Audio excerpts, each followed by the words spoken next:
गडचिरोली जिल्ह्यातल्या जपतलाई या गावात झालेल्या आश्रमशाळेत झालेल्या घटनेनंतर आदिवासी विकास विभाग जो आहे तो खळबळून जागा झाला आणि जिल्हाभरातील आदिवासी आश्रमशाळांच्या तपासणी मोहीम ज्या त्या हाती घेतलेल्या आहेत.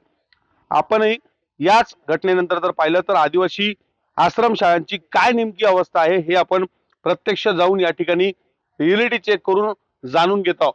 मी आहे सध्या मारेगाव तालुक्यातल्या कानाळगाव या ठिकाणच्या युगांतर प्राथमिक आणि माध्यमिक आश्रमशाळेवर आणि या आश्रमशाळेमध्ये जर पाहिलं तर निवासाची व्यवस्था जी आहे मुलींची या ठिकाणी कुठल्याही पद्धतीची नाही. या ठिकाणी कुठल्याही पद्धतीचे बेड जे आहेत ते विद्यार्थिनींना या ठिकाणी नाही. मॅटच्या ज्या गाद्या आहेत त्या गाद्या घेऊन या ठिकाणी विद्यार्थिनी या ठिकाणी झोपतात. सगळ्यात धक्कादायक बाब म्हणजे अशी की या ठिकाणी सुरक्षेच्या दृष्टीने या संपूर्ण शाळेला जे वॉल कंपाऊंड देखील नाही. त्यामुळे सरपटणाऱ्या प्राण्यांचा भीती जी आहे ती या ठिकाणी राहणाऱ्या विद्यार्थ्यांना मोठ्या प्रमाणात आहे. त्यामुळे कुठली तरी घटना घडू शकते अशा पद्धतीची परिस्थिती या ठिकाणी आहे. शिवाय या संपूर्ण भागात जर पाहिलं तर हा संपूर्ण परिसर जो आहे तो शेतालगतचा परिसर आहे. त्यामुळे या ठिकाणी सर्पदंश होण्याची शक्यता नाकारता येत नाही. या संपूर्ण शाळेच्या परिसरामध्ये जर पाहिलं तर विद्यार्थी ज्या वर्गखोलीमध्ये शिक्षण घेतात त्याच ठिकाणी याच वर्गखोल्यांमध्ये या विद्यार्थ्यांची निवासाची व्यवस्था आहे.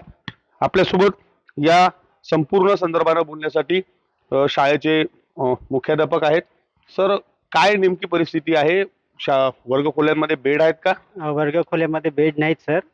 मुलांना झोपण्यासाठी पुरेशा प्रमाणात गाद्या उपलब्ध आहेत आणि बेडची व्यवस्था मी संस्थेला तसं कळवलेलं आहे. तर संस्थेने आम्हाला लवकरात लवकर 15 दिवसामध्ये बेडची व्यवस्था करून देईल असे सांगितलेले आहे. तर एक जर पाहिलं सर तर गडचिरोलीची घटना ताजीच आहे. 3 विद्यार्थिनींचा मृत्यू झाला सर्पदंशामुळे.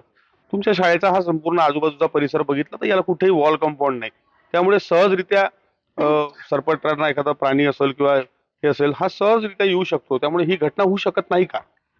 हो सर, आश्रमशाळेला म्हणजे वॉल कंपाऊंड पाहिजे कारण ती आवश्यक बाब आहे.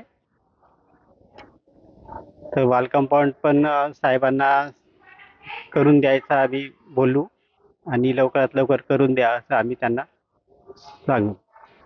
या ठिकाणी ज्या वर्गखोल्यांमध्ये विद्यार्थी शिक्षण घेतात त्याच वर्गखोल्यांमध्ये त्यांची निवास व्यवस्था आहे?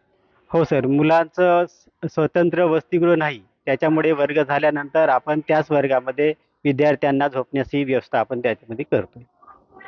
मुलींसाठी वसतिगृह वेगळं आहे आणि मुलांसाठी नाही आहे. पण बंक बेड वगैरे काही? नाही, बंक बेड तर सध्या नाहीच आहे. आता आम्ही मागणी केलेली आहे तर पूर्तता करू असे आम्हाला साहेबांनी सांगितले.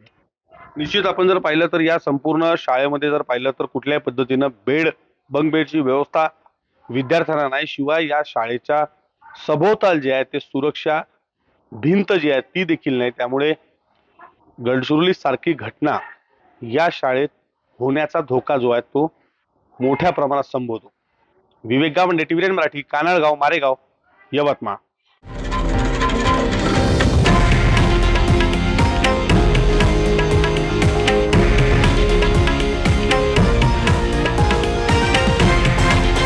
हे आहे देशातील नंबर 1 न्यूज नेटवर्क आणि आपण पाहत आहात TV9 मराठी, एकमेव.